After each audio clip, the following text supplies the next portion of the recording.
Kim, what's on your radar? Well, just when I think things can't get any nuttier, if that's even the right word to use for this, but in an attempt to stop the spread of COVID, Austria has now placed 2 million of its unvaccinated residents on lockdown. As of this past Monday, any unvaccinated person over the age of 12 is now unable to pretty much do anything except the essentials, which is grocery shop, seek medical treatment, and travel to and from school or work. I mean, at least the unvaccinated people are still allowed to go to school and work in Austria, so I guess there's that. But the unvaccinated make up 30% of the adult population, so this is no small thing. If Austrians want to go anywhere other than those listed essentials, they have to show proof of vaccination, and the government announced police would be roaming the streets and checking papers to ensure compliance. Austria had already implemented a COVID passport, similar to what's in New York City and Los Angeles. If people want to be admitted to nearly anywhere other than the essentials, they needed to show proof of vaccination, negative test, or proof of prior infection. Nonetheless, even with vaccine passports in play, cases began to skyrocket. Now they've taken it a step further and said a negative test isn't enough. If you're unvaccinated, you stay separated from society. Freddie Sayers, the host of an excellent interview show called Unheard TV, traveled to Austria to experience the new medical segregation policy and interview Austrians about the reaction to it. Now, obviously, many people are angry about this, and thousands upon thousands have taken to the streets in protest. But Freddie witnessed something else, that the segregation policy has a class element to it. In his blog post, Freddie writes, "We started this morning on one of the fancier shopping streets in the Old Town, full of Rolex and Karl Lagerfeld stores, in which well-heeled locals lined up to express their support for the lockdown. There's very little sympathy for a truculent minority that is seen as stupid and having brought it on themselves. On the same street, however, if you approach the people wearing fluorescent vests, guarding the stores and making the deliveries, you tend to get a different response. They are more reluctant to speak to us, but decidedly less supportive. It's bullshit," was one man's pithy response. Freddie goes on to write, "Questions about the practical efficacy of such a measure don't seem to be of much interest. When I ask people if they know that vaccinated people can also contract and transmit COVID, they tend to brush it aside as a minor detail." He continues, "For the government, the motivation, as always, is mainly to be seen as doing something. But for the majority of voters, and that support it and I can't escape the sense that the motivation is at least partly punitive. They don't understand the people who are not taking the vaccine. They don't like them, and they're slightly afraid of them. So the simplest thing is to remove them from society altogether." And I think that's really the crux of it, and what many people, like myself, have been fighting against. This isn't about science. This is about punishing people you don't understand and you don't like. And this seems to be the case. According to the New York Times, Austria's own health minister recommended more generalized lockdowns, such as closing bars and restaurants for everyone. Yet the Austrian chancellor went against the medical advice and decided to segregate based on medical status instead. Now let's just hop over the pond to the UK and see what's going on over there. Boris Johnson has just announced that unless you've had your booster dose, you are no longer considered fully vaccinated. He also announced that the UK may go into a lockdown around Christmas unless people get their booster doses. Israel has done something similar. You cannot enter their country unless you've shown proof of booster dose. They also do not consider a person fully vaccinated on their COVID passports unless they've had 3 doses of the Pfizer vaccine. Both the UK and Israel are pushing booster doses because they've seen that even with high vaccination rates, COVID still spreads. They don't have the unvaccinated to blame. So now they blame it on the under-vaccinated. And what's more, they have no data to prove a booster dose stops the spread of the virus. It's too early to tell. The virus waned naturally in Israel, and we know this because it waned at the exact same time and in the exact same way in unvaccinated Palestine. And it likely will wane naturally in the UK as well once winter passes. We'll just have to wait and see. Meanwhile, news report after news report of fully vaccinated people getting COVID continues to pile up. Sure, we all heard about unvaccinated Aaron Rodgers getting COVID, but his one case was outnumbered by the vaccinated COVID cases like Jen Psaki, LA Mayor Eric Garcetti, 4 members of the Sixers, and now 44 members of the Cal football team, all fully vaccinated. This correlates with emerging studies showing waning efficacy from the very little efficacy the vaccines had in the first place in stopping transmission, hence why boosters are being pushed. Now, I can't say it enough. The vaccine makers never claimed they stopped the spread. They never marketed them to do that. They never tested them for that. The number they gave us had nothing to do with transmission, only severe disease. It was the media and politicians trying to ease the minds of a frightened public who just wanted to hear about a quick fix to end the pandemic. And so the narrative shifted to blame the unvaccinated. But this is not a pandemic of the unvaccinated. As all the scientific data and real-world experience shows us, it's just a pandemic. And no matter what we've done, the virus has spread. First, it was blame people who didn't want to close down their businesses, lose their jobs, or keep their kids out of school. Then it was blame the people refusing to wear masks. Then it was blame the unvaccinated. And now, in parts of the world, it's blame the undervaccinated. From the sounds of it, we're headed towards that here in the United States as well, despite the FDA's scientific advisory panel refusing to authorize Pfizer boosters for anyone under 65 and healthy, and despite the fact the FDA and the CDC have still yet to authorize booster doses for everyone, states around the country are bypassing the regulators and opening up the ability for people to get boosters anyway, despite what the doctors and scientists say. And they're doing this for the same reason everything else has been done, for the appearance of doing something.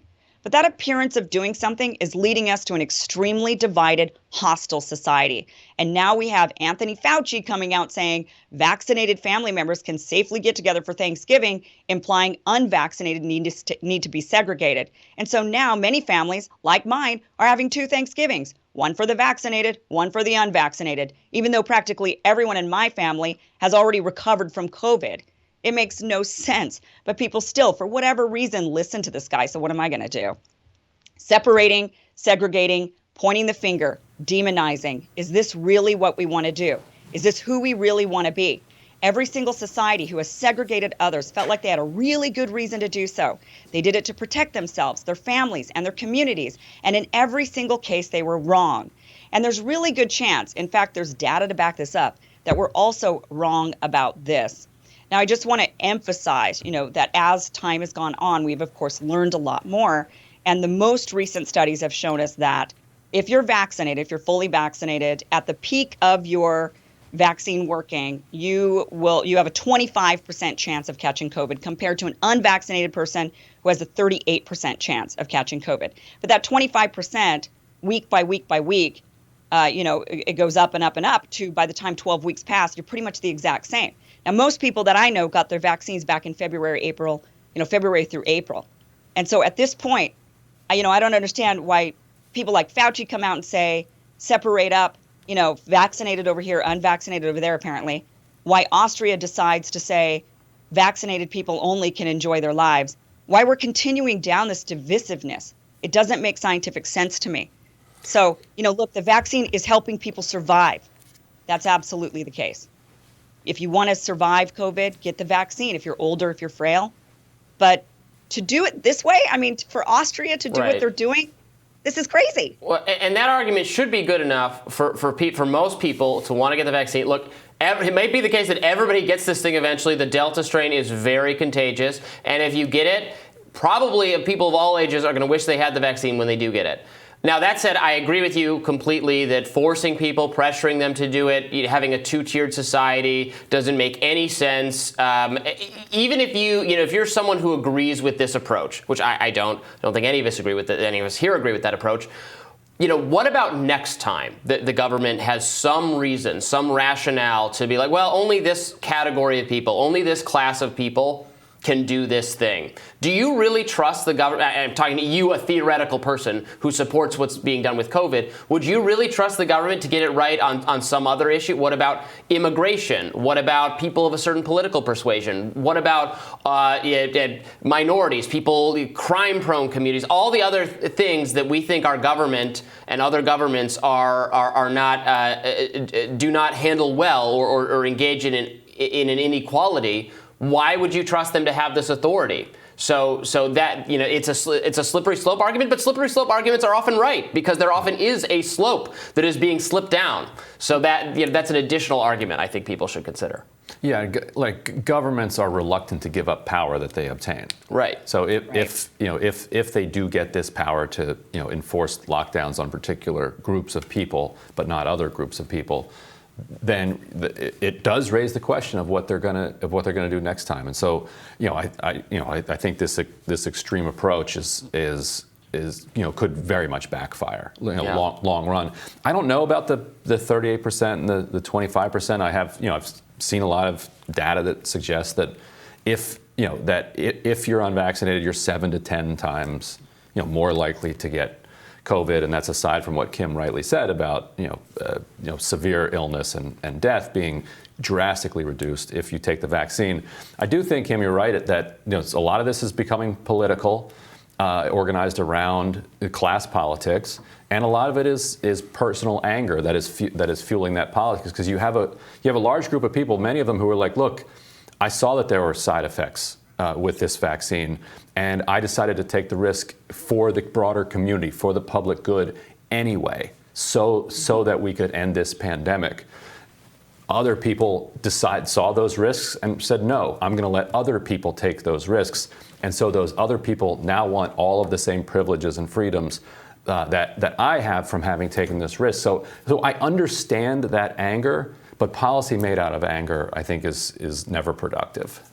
Well, and the thing that's really going to be interesting moving forward, I think, and we'll kind of see how things unfold, is, the debate about kids, the debate about, teenage boys. A lot of parents, like you've mentioned, Ryan, will say, well, I'll give them one dose, but not that second dose because of the rates of myocarditis. And so people are starting to make different decisions. I know one of my family members has had COVID, also then had the vaccine, now has cardiac problems, unclear if it's from COVID or the vaccine, but has been told by the doctors not to get a booster because they're worried about inflaming this worse, right, making the situation worse. So now we're going to have, that person who is going to be considered under-vaccinated, teenage boys potentially considered under-vaccinated, parents not wanting to vaccinate their little children. And it's like, I think everybody will at one point hit a point where they find themselves on the other side of the argument, and they're like, oh, now what?